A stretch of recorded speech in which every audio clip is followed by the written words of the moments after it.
Nay, ano? Ito si Nanay po.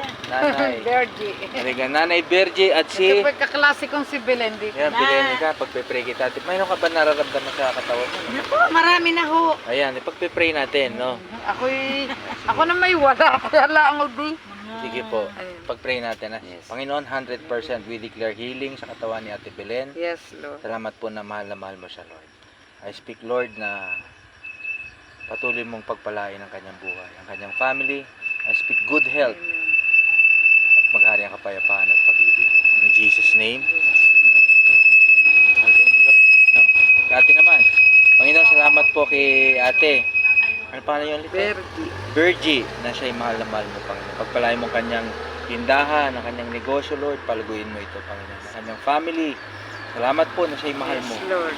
At lagi mo siyang iniisip. Ang plano mo sa kanya ay mabuti at maganda, Panginoon. I speak life, joy, peace in the Holy Spirit. In Jesus' name. Amen. Amen. Salamat Mahal po. kayo ng Panginoon. Pastor. Pastor